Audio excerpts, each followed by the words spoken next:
Okay, yeah, just give me a second here. Can you all see the PowerPoint? Okay, great. Wonderful then. Almost ready. So what I'm going to be talking about is an issue related to how we understand the structure of intellectual virtues.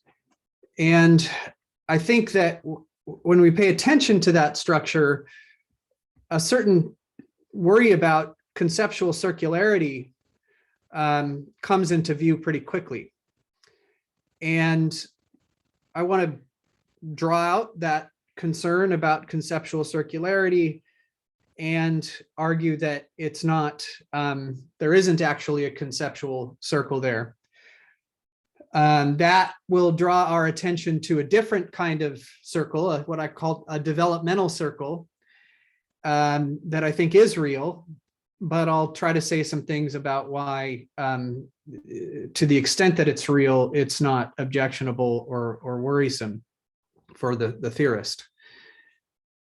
And I think the bigger picture that I'm trying to address here, the bigger issue that I'm trying to address, has to do with the relationship between intellectual character virtues on the one hand and rationality or rational judgment or reasonable judgment on the other. So I hope, we're going to get into some pretty fine-grained details, but I hope that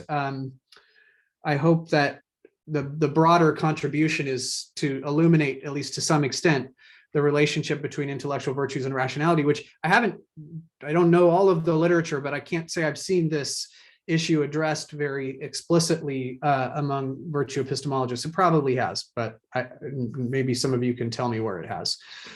All right, so let's go ahead and jump in. So I defend a view of the structure of intellectual virtues according to which they have 4 dimensions, but I'm just going to focus here on 2 of those dimensions. One of those is a competence dimension, and the idea is that to possess an intellectual virtue, V, maybe that's open-mindedness, maybe it's intellectual humility or carefulness or thoroughness.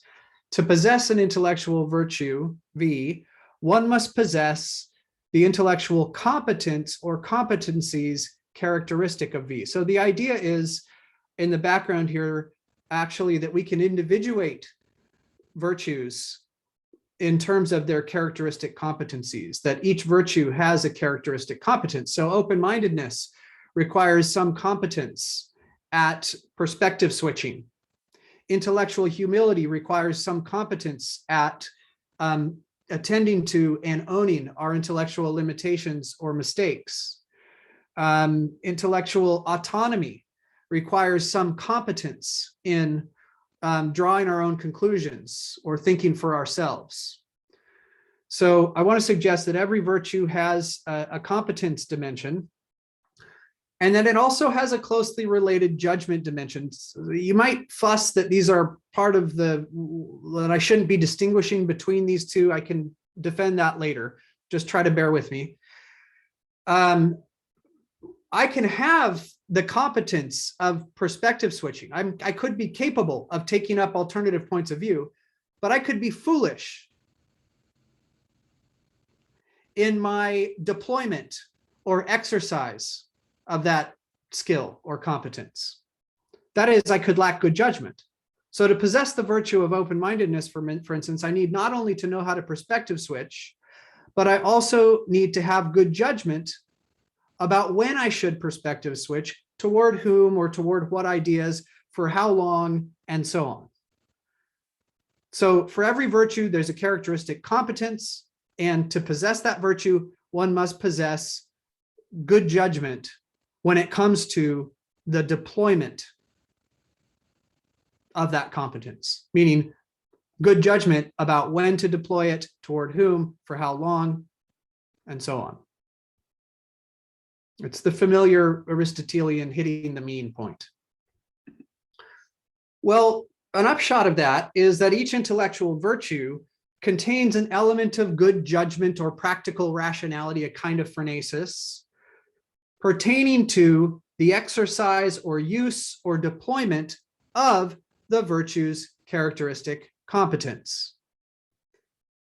So hopefully this is clear, because everything we say, everything I say from here on out is going to depend heavily on these initial ideas. Okay, well, we might want to know, what exactly does this good judgment consist in?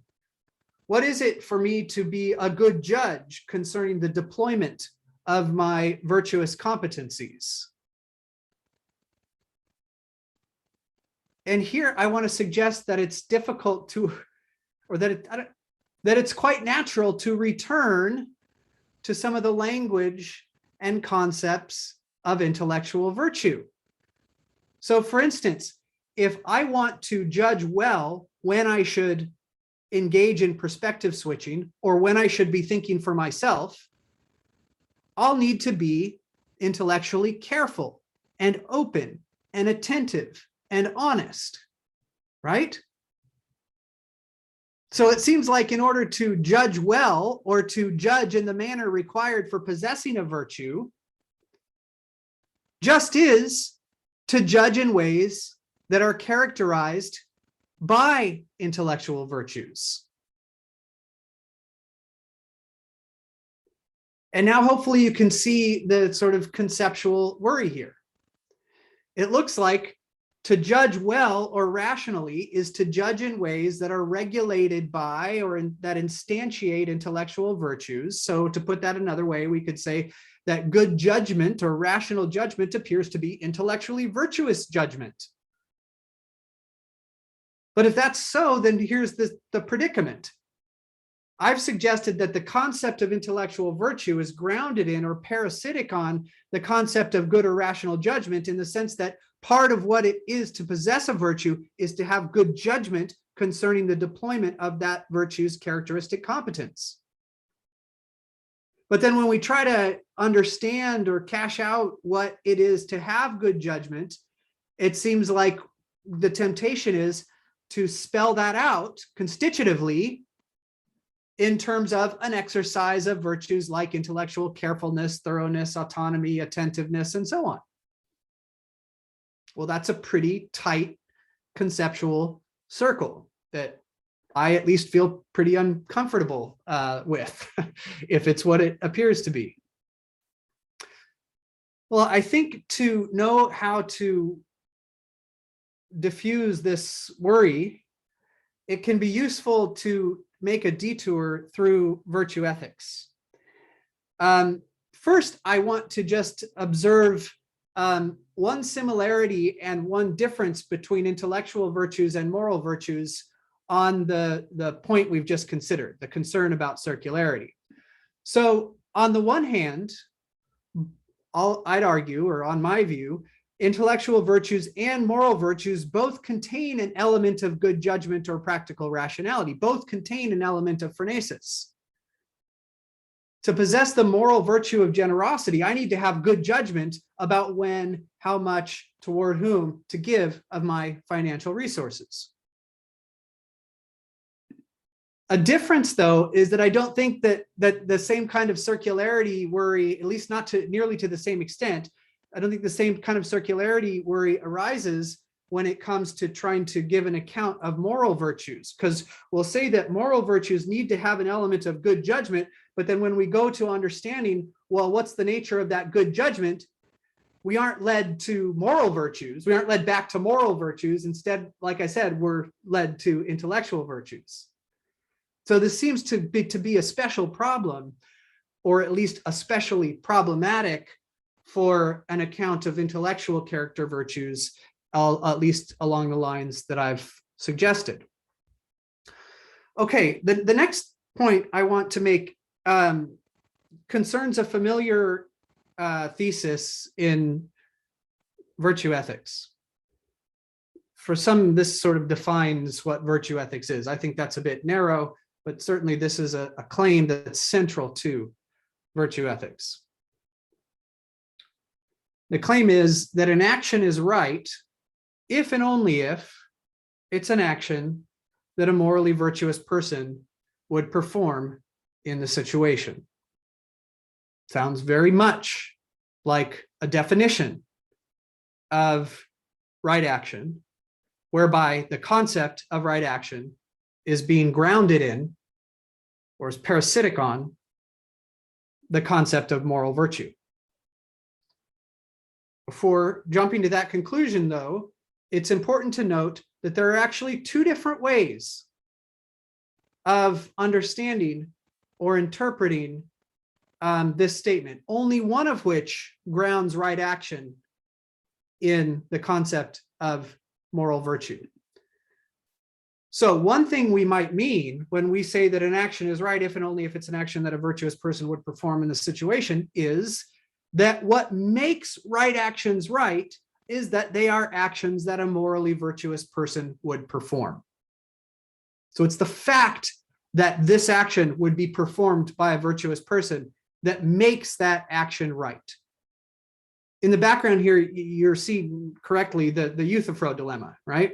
So this is one way of understanding the idea that something is pious if and only if the gods love it, is to say, well, what's pious is pious because the gods love it.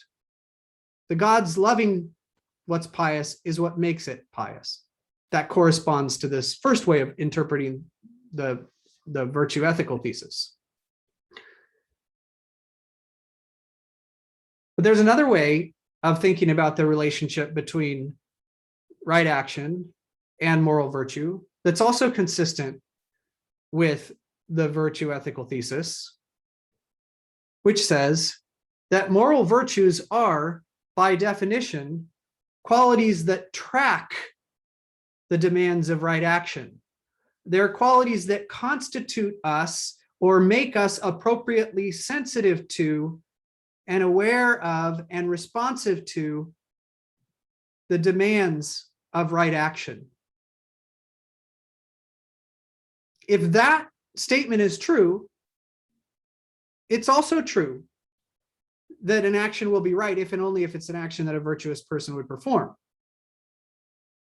But that's not because it's not because the fact that a virtuous person would perform an action makes that action right. It's rather that moral virtues are qualities that allow us to be appropriately responsive to moral rightness, such that if X is morally right, it will be an action that a virtuous person would perform. But notice that on this second way of understanding the relationship between rightness and moral virtue, the concept of right action is not parasitic on the concept of moral virtue. It's the other way around. This is a really important point. So according to one there, the concept of right action is grounded in the concept of moral virtue. According to two, the concept of moral virtue is grounded in or defined in terms of the concept of right action. So it's the other way around,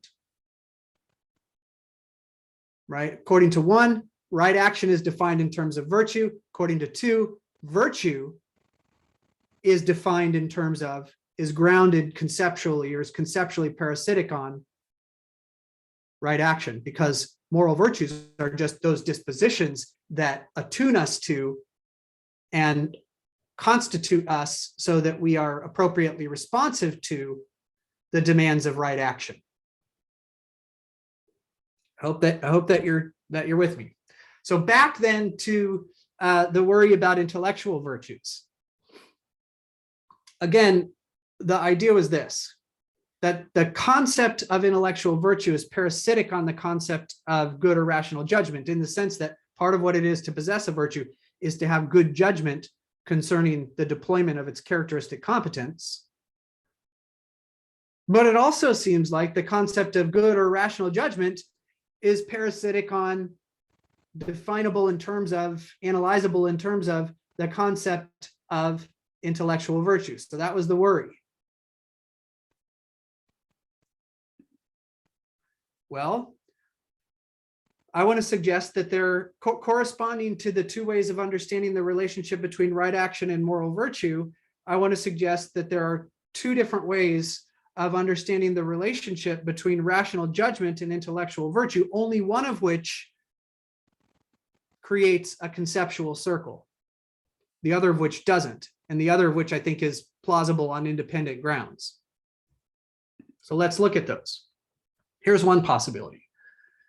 We might say that the concept of good or rational judgment is grounded in or parasitic on the concept of intellectual virtue, in the sense that what makes judgments good or rational is that they are judgments that intellectually virtuous persons would make. That's the way of grounding good judgment or rational judgment in terms of intellectual virtue. However, we could also understand the relationship between good judgment and intellectual virtue in the following way. We could say that the concept of intellectual virtue is grounded in or parasitic on the concept of good or rational judgment. Notice this is reversing the terms, reversing the order of analysis. We could say the concept of intellectual virtue is grounded in or parasitic on the concept of good or rational judgment, in the sense that intellectual virtues are, by definition, qualities that track or make us appropriately sensitive and responsive to rationality's demands on our thinking or on our judgmental activity. So again, with 3, we're defining rational judgment in terms of intellectual virtue. With 4, we're going the other way around. We're defining intellectual virtue in terms of good or rational judgment. So if 4 is correct, the concept of rational judgment isn't grounded in or parasitic on the concept of intellectual virtue. It's the other way around. Well, at this point, it might be helpful if I said something about the sense or way in which intellectual virtues make us appropriately sensitive and responsive to rationality's demands on our judgmental activity. What does that mean? What does that look like? Well, I think there are a couple of ways in which this is true and manifestly pretty plausible. One, intellectual virtues equip us with the competencies necessary for satisfying rationality's situation-specific demands on our first order judgmental activity. I'm sorry, that's a mouthful, but it's as economical as I could make it. Let me just repeat it. Intellectual virtues give us the competencies we need in order to satisfy rationality's situation-specific demands on our first order judgmental or intellectual activity. Here's the idea.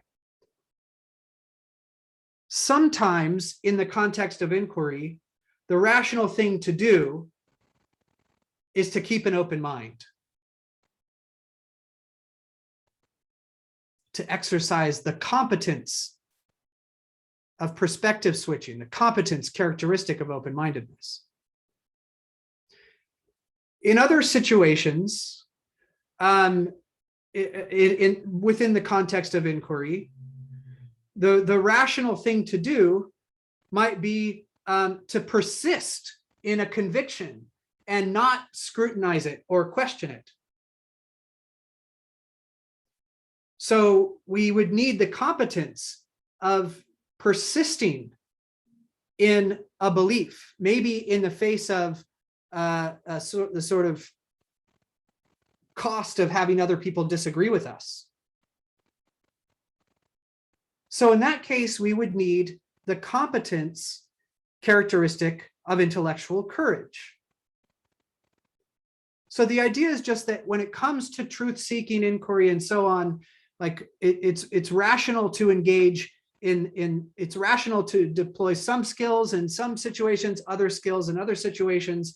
Intellectual virtues, then, part of what they do is equip us with those skills or competencies we need in order to meet the situation-specific demands of rationality on our intellectual or first-order judgmental activity.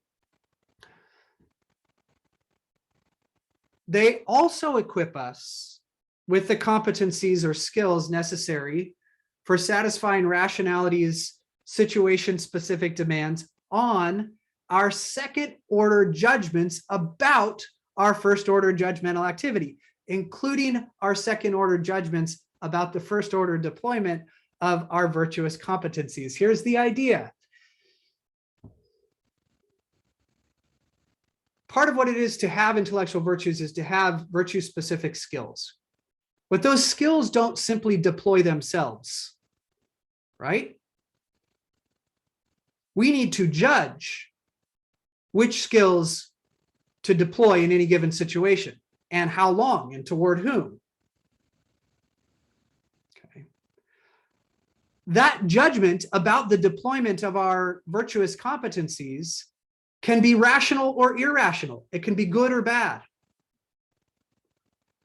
Intellectual virtues then also equip us with the competencies we need or the skills we need in order to recognize and respond to rationality's demands on that second order judgmental activity concerning the deployment of our first order intellectual competencies. So these are a couple of ways in which intellectual virtues equip us to meet the demands of rationality. So we're defining virtues in terms of those, we're not demands of rationality, and we're not saying that those that the judgments that rationality says we should make are what they are because they're what virtuous people would do. That would be to go back to the other sort of Euthyphro option. Okay, so the immediate conclusion here, at least of this part of the paper, is that the worry about circularity emerged with the observation that good judgment is intellectually virtuous judgment.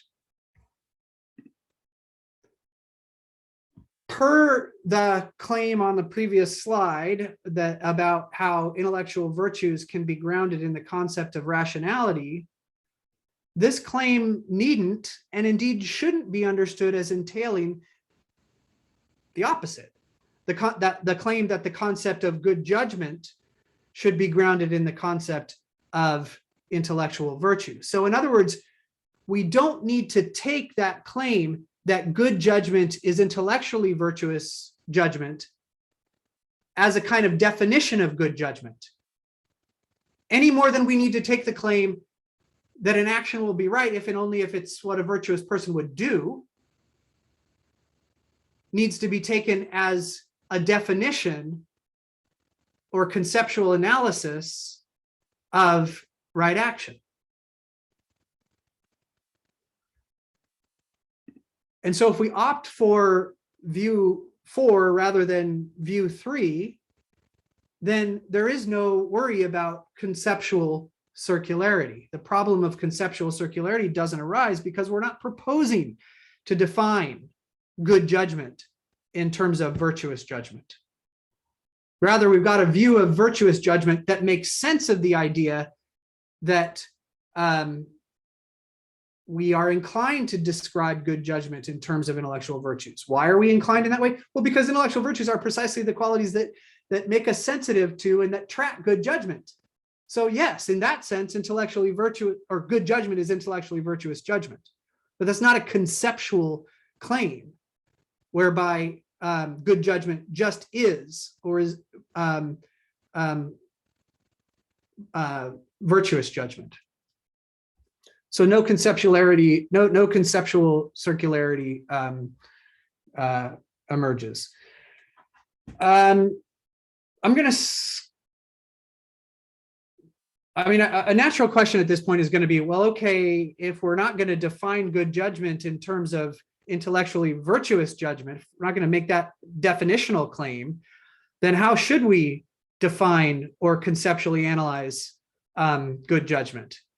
And I'm not going to go there, but I think that the moves we might be inclined to make would actually track the same moves that a virtue ethicist might make who thinks that, who holds to that second interpretation of that virtue ethical thesis. That is, someone who thinks that moral virtues are qualities that help us track right action.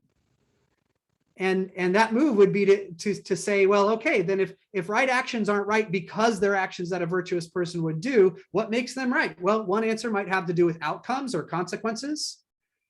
Another might have to do with duties. Similarly, I think when it comes to the kind of good judgment that's required for the possession of an intellectual virtue, I think first it makes sense to say, well, good judgment is just well-grounded judgment or judgment that is supported by good reasons or good evidence. But then you can ask, why is that important? And there we might go in terms of reliability, which would be sort of consequentialist, or we might go in terms of certain duties that make us epistemically responsible and therefore go a more Kantian route.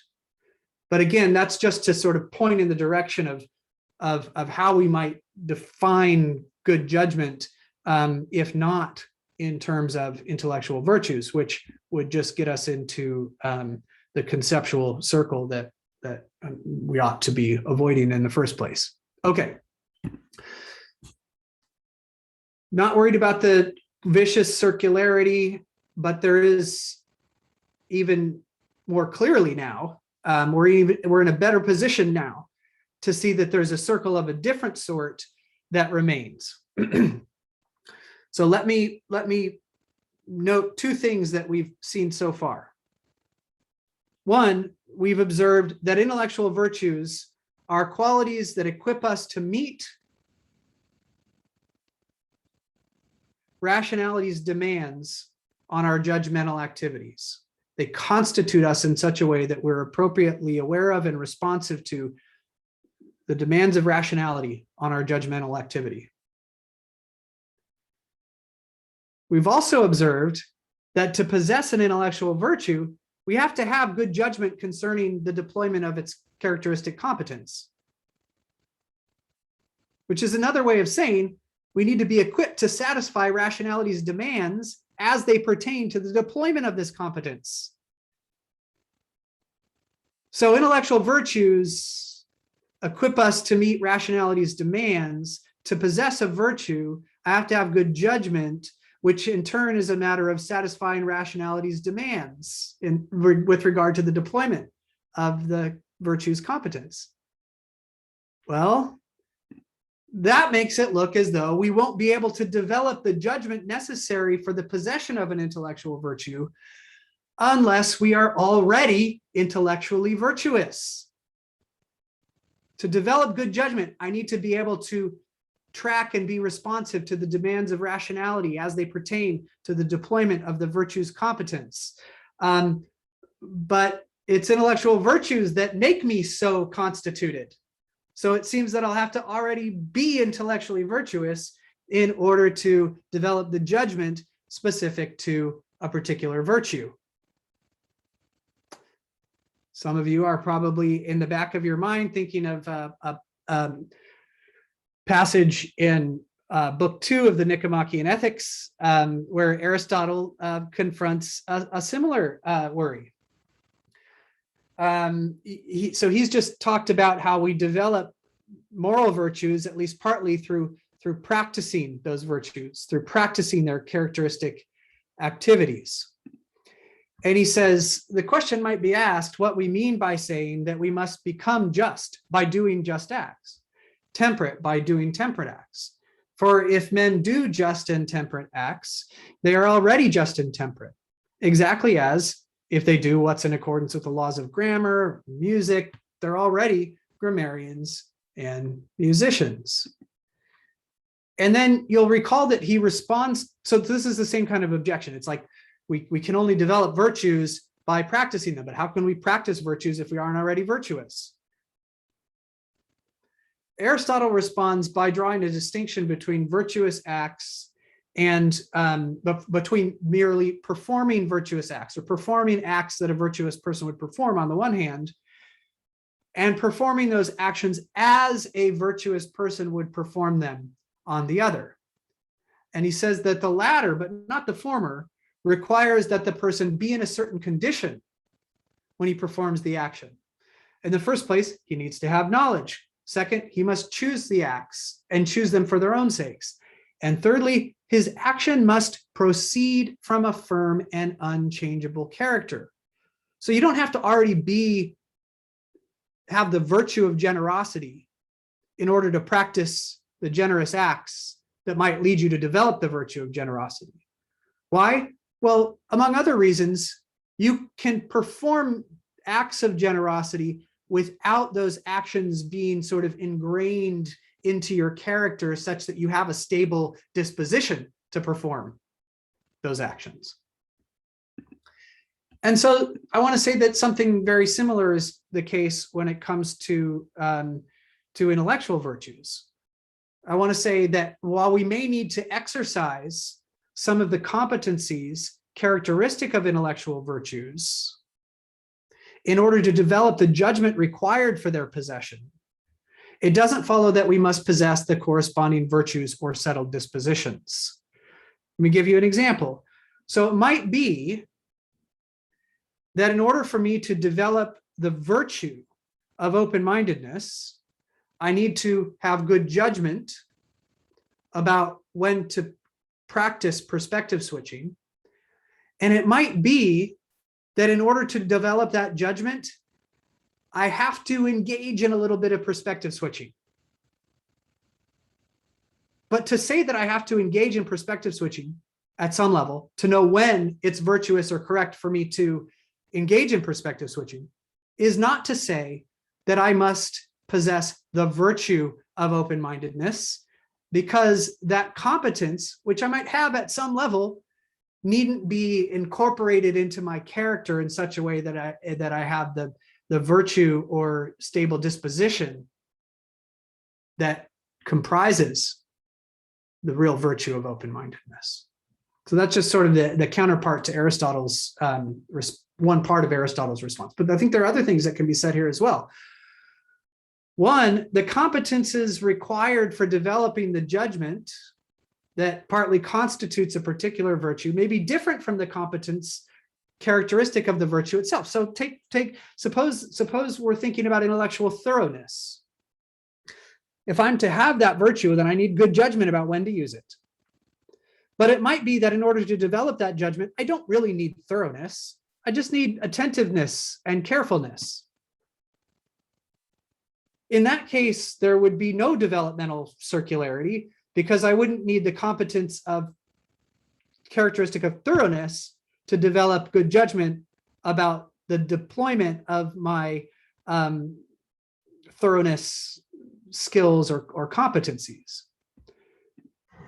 Furthermore, it seems that there are likely to be at least some cases in which one could develop at least a certain level of virtuous judgment with respect to a particular virtue or multiple virtues without possessing any of the corresponding virtue relevant competencies. How? Why? Well, if someone is sufficiently well educated, I mean, if someone has been educated under a framework of intellectual character education, and they've been taught at good judgment, right, in a way that didn't require the practice of these virtues, then they might have that knowledge and judgment for free, so to speak, in a way that doesn't require the competencies that correspond to the virtues that they're developing. Or it might be that, to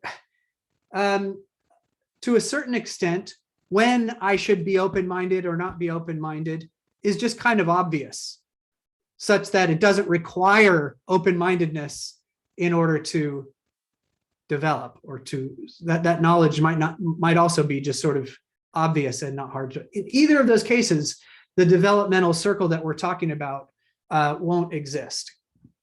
Finally, I do want to allow that there may be cases, probably are cases, in which we can't instantiate the judgment dimension of a particular virtue unless we already possess the competence characteristic of that virtue. However, I don't know that this is really counterintuitive or problematic at all. I mean, if someone is completely intellectually incompetent, if someone lacks any virtue relevant competencies, then why would we think that they'd be in a position to develop the judgment that's required for the possession of any intellectual virtue? I mean, I think what we're being led to be reminded of is that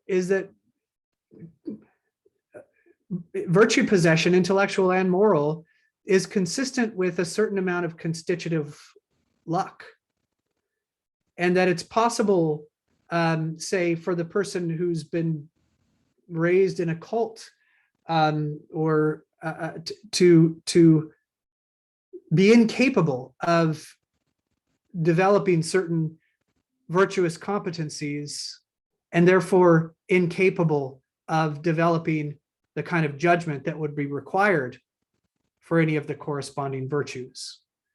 I mean, there's an element of bootstrapping in virtue development. I mean, to develop generosity, the virtue of it, you do have to be able to give. Your ability to give needn't be reflective of a stable disposition to give, but you got to be able to give. If you can't give at all, then yeah, the virtue of generosity may just be off limits to you. So there's an element of bootstrapping in virtue development.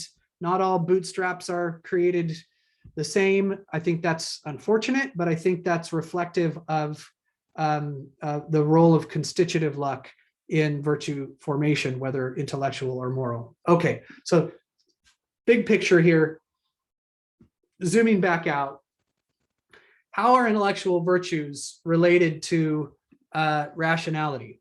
Well, we've seen that intellectual virtues involve an element of good or rational judgment. We've seen that they also do a nice job of capturing what good or rational judgment looks like from one situation to another. That presents a vicious conceptual circle only if we define good or rational judgment in terms of what the intellectually virtuous person would judge. However, I'm suggesting that we shouldn't do that at all. It would be a mistake to do that.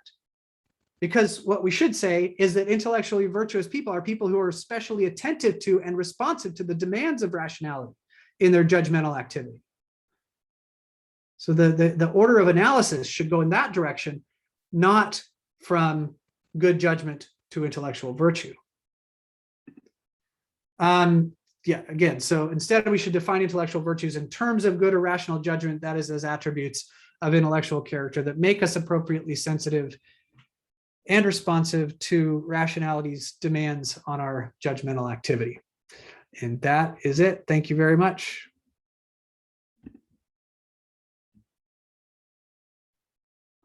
Thank you, Jason. Let me just jump into the questions because there's some of them. First one from Professor Tanizini. You can make your question, Professor. If I can unmute myself. Hi, Jason. Thank you. Hi.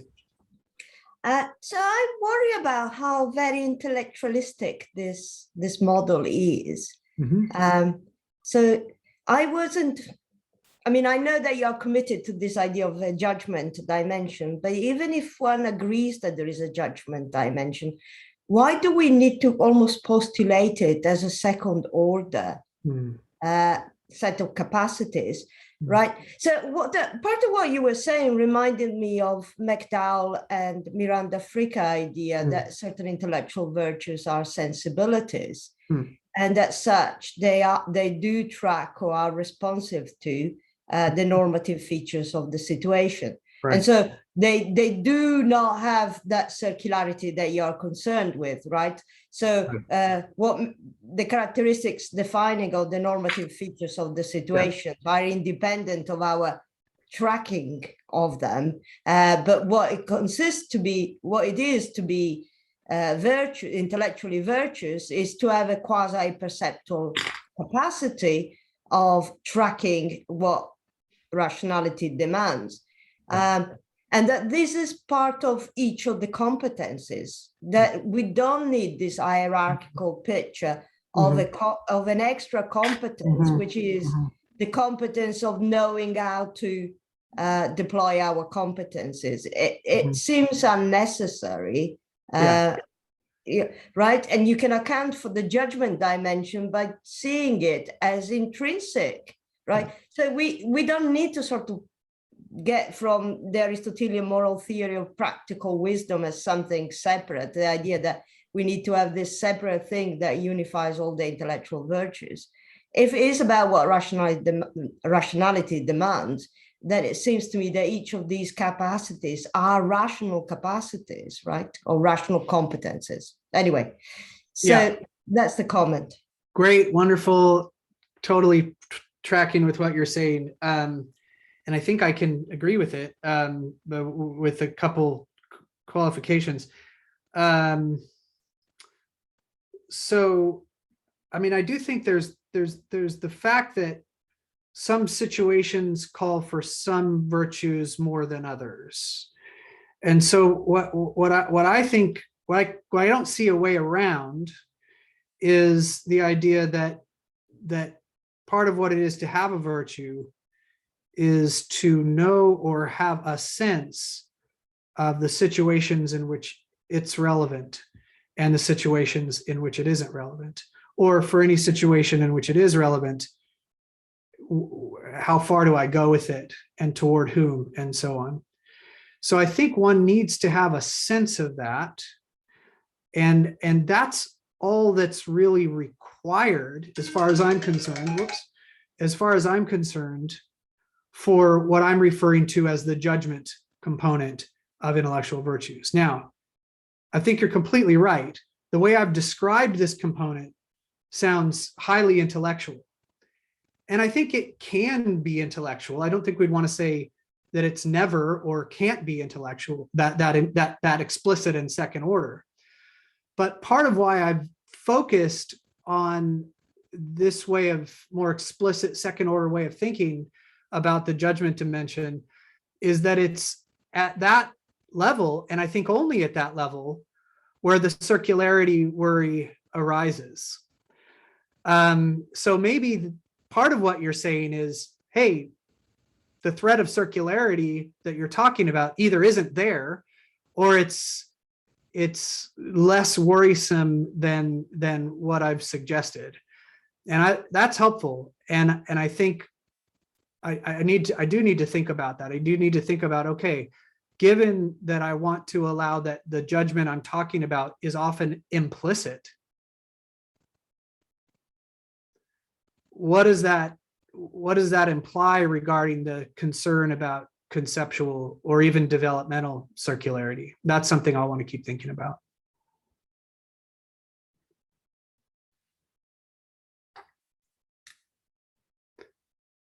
That's all I had to say about that for now. I think we can move to the next question. Maybe I should be reading it. I think it's better if you read it. Oh, got it. Okay, I'm just looking at this right now. So give me a second here.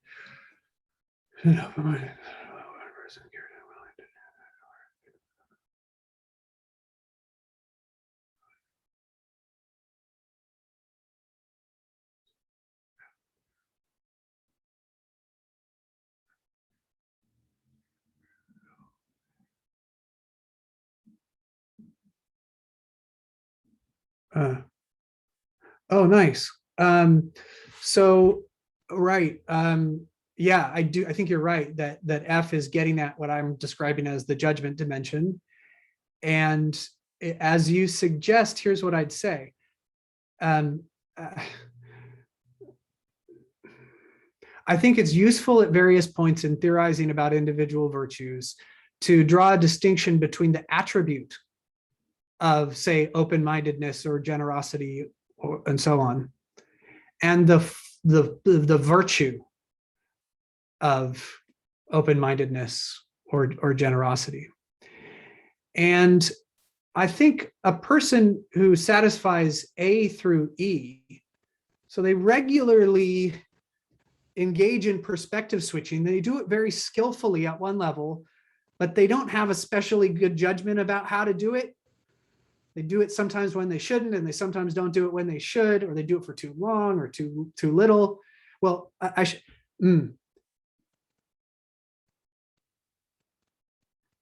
where a person does it regularly, but even maybe sometimes when they shouldn't, there I'm inclined to say that person might have the attribute of open-mindedness. Like we could say that person's open-minded to a fault, which is to say they're open-minded in some sense, but to a fault. They just don't have the virtue of open-mindedness. So if I'm reading the question a little bit quickly, but basically I'm thinking what I'd want to say is they might still be open-minded in a sense, but yes, until they satisfy F, then they don't have the virtue of open-mindedness. Does that answer the question? Maybe if Professor Chen has a follow-up question, we can back to it later. Bruno Coelho says the following. It seems that you are defining the capacity to track good action as more basic. Is this some kind of more intuition that people have? If this is the case, then how to teach people to track actions? Yeah. Well, I'm not sure how seriously I should take the references to moral here. In other words, I think about these things mainly about it in terms of intellectual virtues, but it's the same idea. I mean, it's tracking certain normative epistemic facts, like what are the demands of rationality on my inquiry. And so I'm going to go that way with the question. We could go the moral route, but I feel on firmer ground if we talk about this in terms of intellectual virtues.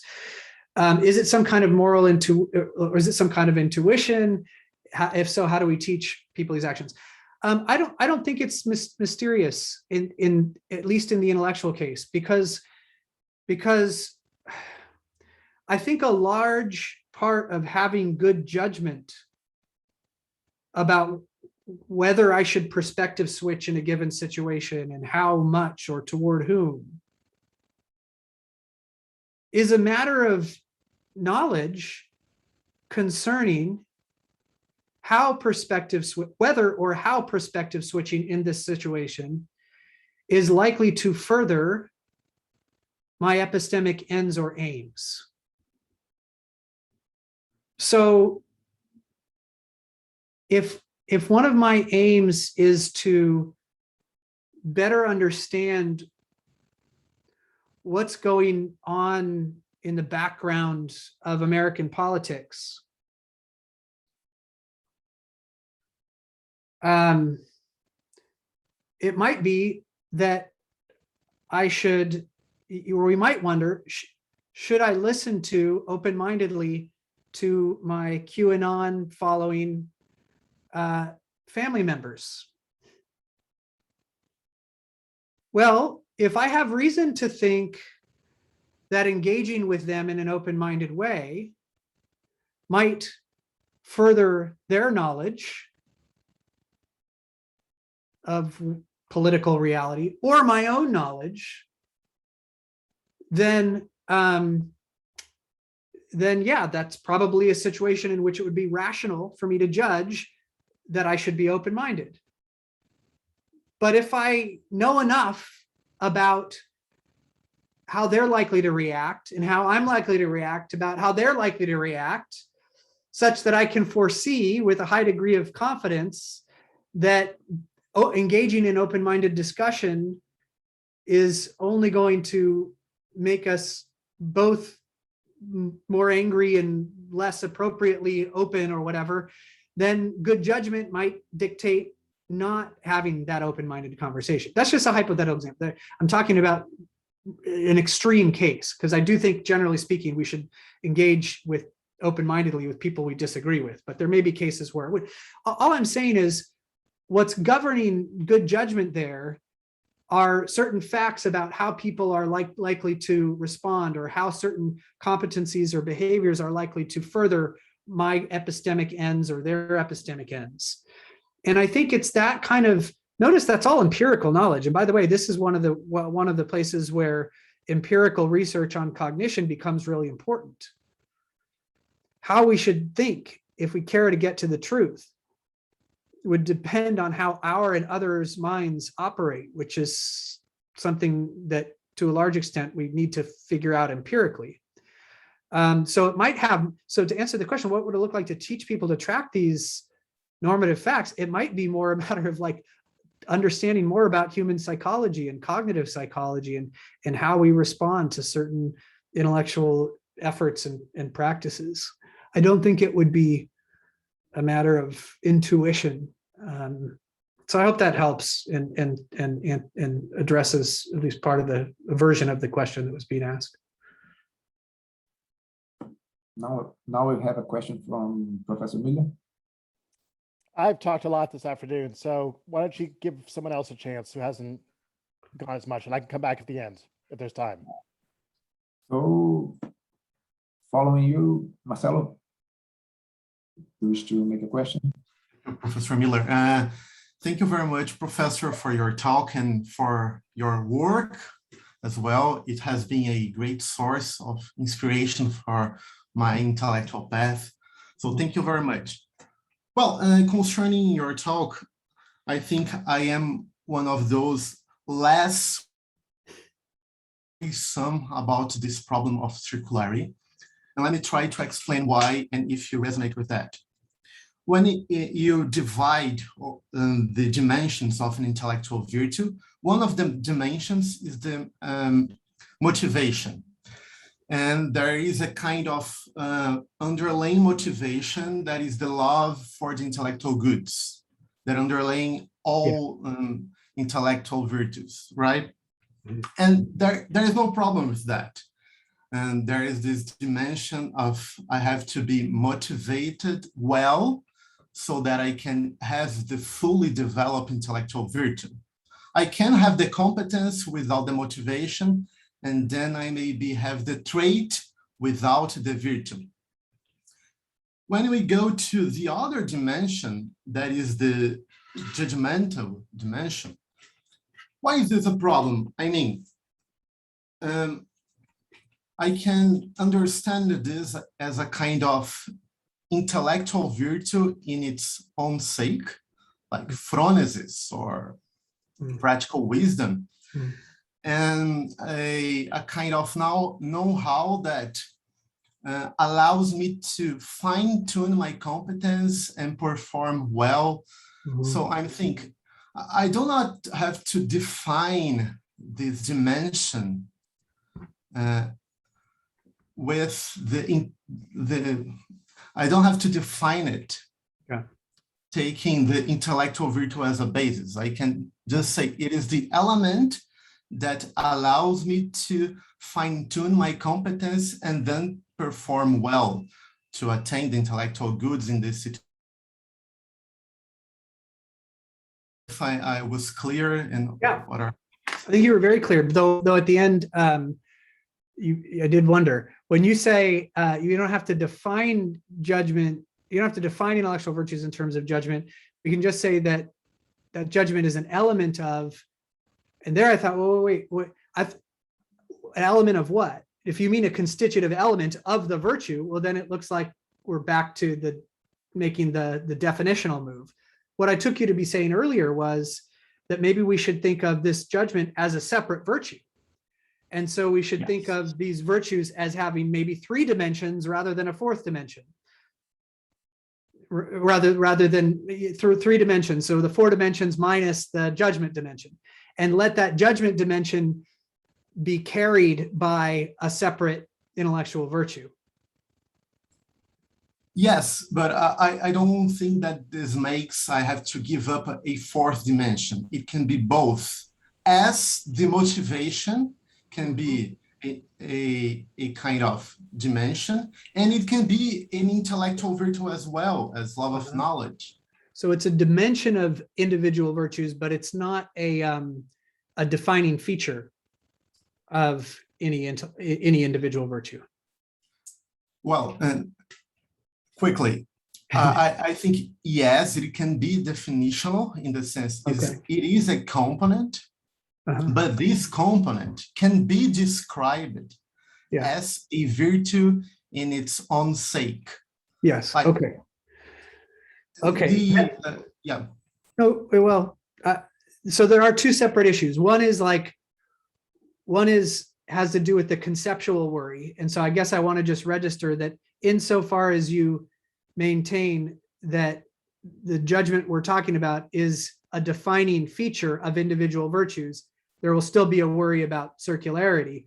But if we can, let's bracket that for a minute and just take this idea of the judgment itself being a separate virtue that maybe is unified with all the other virtues, right? Now this is suddenly starts to look quite a bit like Aristotle's view, which takes us to an extreme where phronesis is both necessary and sufficient for the possession of any moral virtue.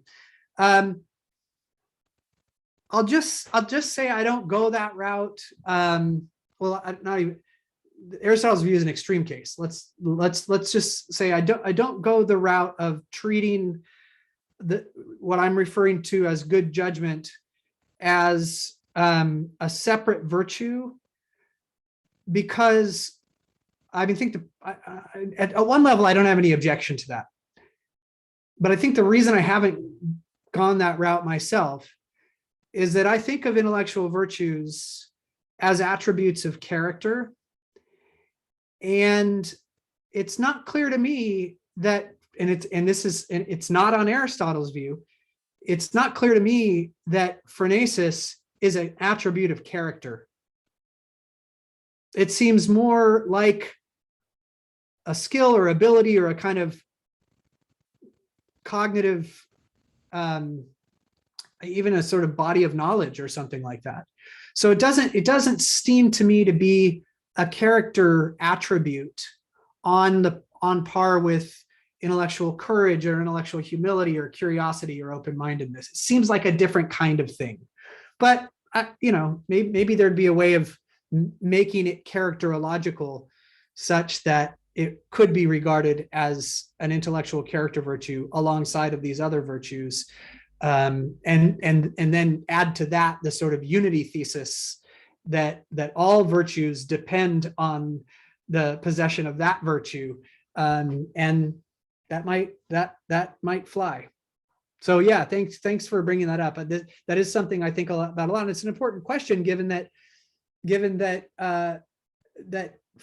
just the role of phronesis as an intellectual virtue in the history of philosophy and theorizing about virtue. So I think that's an important possibility, at least, to take seriously. We have just 2 minutes left. So I think maybe there's time for one more question from Veronica. She says, I think learning virtues might be something like learning how to dance, because learning how to dance is to dance already to some extent. Also, in general, we try to learn how to dance for someone we acknowledge a good dancer. If virtue is something like learning how to dance, then we learn virtue from people who we acknowledge as being excellent in some respect. But if this is so, then it looks like it doesn't really matter that much whether the concept of good parasites on the concept of virtue, or whether it's actually the other way around. There just are things of which the good and the ability overlap one another. Virtue and dancing being examples of. Thank you for that question. And of course, I'm going to say, I don't know how to answer it because I don't know how to dance. But I can imagine what it might be to know how to dance, and how I understand people who know how to dance learn how to dance. And I think that's actually I like that way of thinking about the development of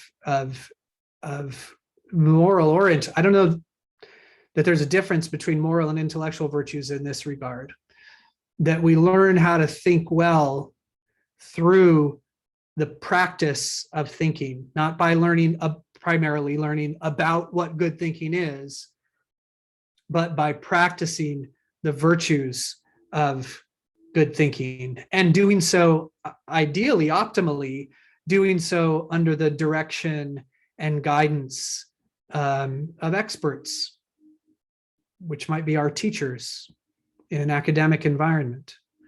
So I really, I like that analogy.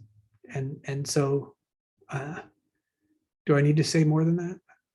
I think that seems helpful and right to me.